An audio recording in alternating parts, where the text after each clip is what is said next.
qui est déjà là juste devant moi. Gary, ça va? S'il te plaît. Merci d'être là, c'est toujours un plaisir. J'ai reçu un cadeau de la part d'une jeune dame qui est dans le public.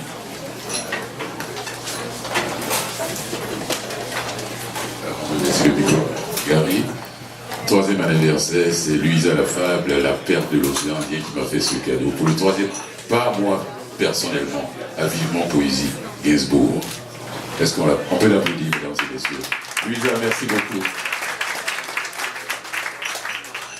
En attendant que mon ami Gary enfile ses lunettes. Oui. Et son texte est encore dans le sac. Il n'a pas encore sorti. Je vous dis encore une fois merci d'être là, d'être venu pour ce 3e anniversaire de Vivement Poésie, qui va continuer. Le prochain événement sera le 1er dimanche du mois de novembre.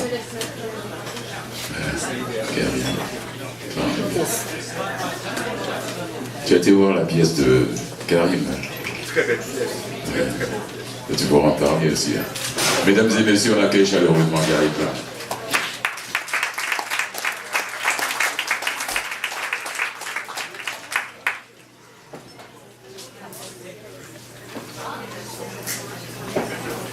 Bonsoir tout le monde. Bonsoir. Je remercie et félicite mon ami Fulgence. 3 ans déjà. Et à chaque fois que je viens, je fais toujours la même blague. Je parle de la voix de Fulgence. Parce que pour moi, la voix de Fulgence est un poème à lui tout seul. Et on aurait pu laisser Fulgence parler, mais nous n'aurions pas eu besoin de dire des poèmes. Juste le timbre de sa voix. Maintenant, il y a un poème que je ne dis jamais. Mais vous comprendrez pourquoi je veux le dire aujourd'hui. Nous sommes le 20 octobre. Et il se trouve que j'ai écrit un poème il y a longtemps. La première phrase, c'est « Aujourd'hui, 20 octobre ». Donc je me suis dit, par superstition ou je ne sais quoi, je suis obligé de dire ce texte. Donc on va commencer par ça. Aujourd'hui, 20 octobre, je ne sais où tu es, mais je sais que tu es là.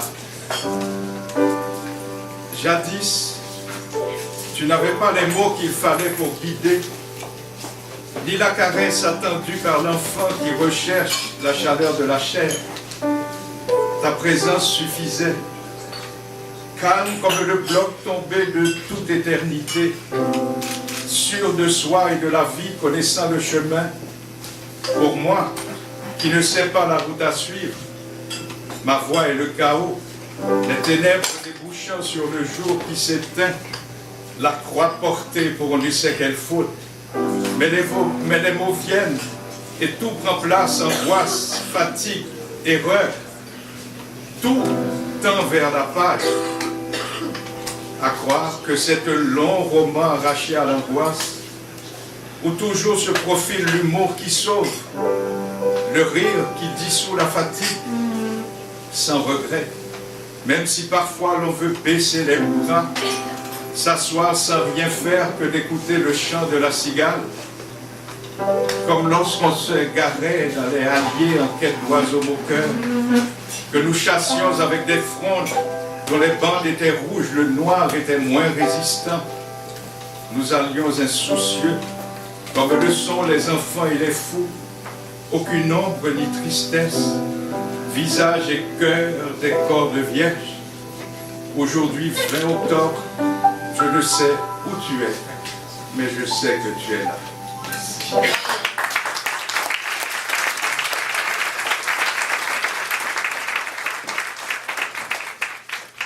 C'est la première fois que je dis ce texte, j'espère qu'il est bien passé. Allez, bravo. Un texte inédit maintenant que j'ai déjà dit. Le poète et le dictateur.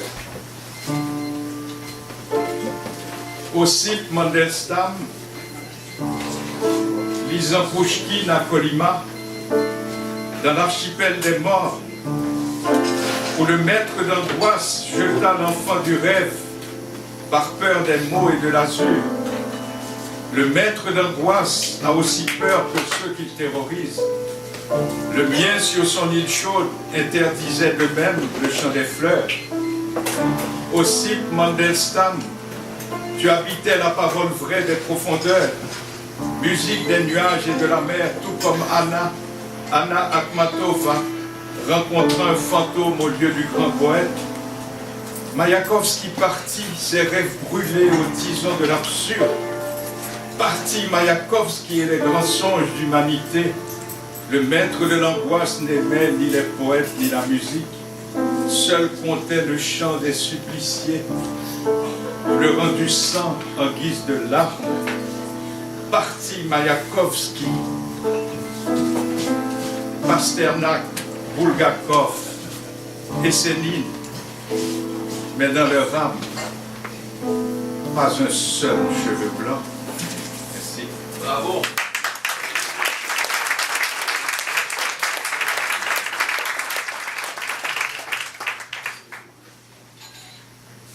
Quelque chose de plus léger. Madrid. Au pays du grand maître qui défie les visages et de l'ours blanc plus grand que tous les autres. Dans ce pays des jeux de mort où nous voyons l'homme à la cape défier la bête mythique, nous avions des nuits fauves et des joies où l'amitié seule avait son mot à dire.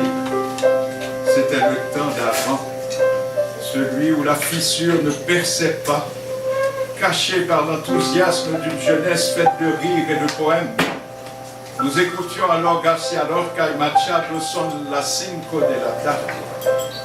C'était l'heure où le toréador rendait l'âme dans la Reine de Madrid, l'heure des bars et des flamencos. Je me souviens d'une fille rencontrée par hasard, avec qui nous marchâmes dans Madrid jusqu'à l'eau. Malgré celui qui citait Cervantes du haut de son balcon, et les serenos qui répondaient très vite à l'appel de nos mains. C'était l'heure des soupers sans fin et des promenades sur la grande via jusqu'au petit matin. Nos religions, Hemingway et Lorca, sont la cinco de la tarde.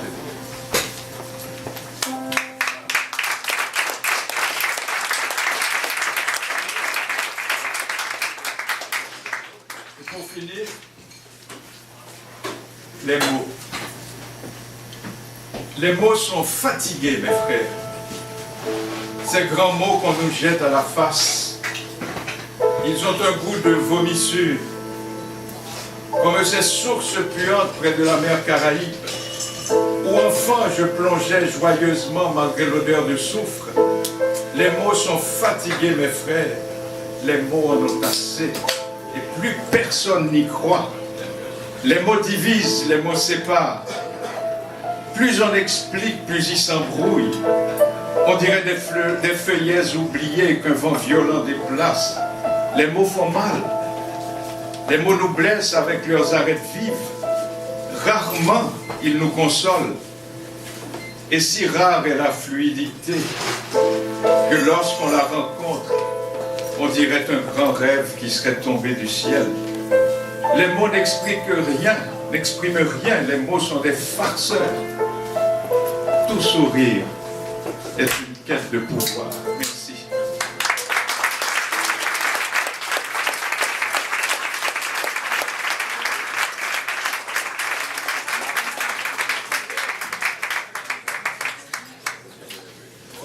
On applaudit encore une fois, mesdames et messieurs, bien vite. Wow. Prochain invité.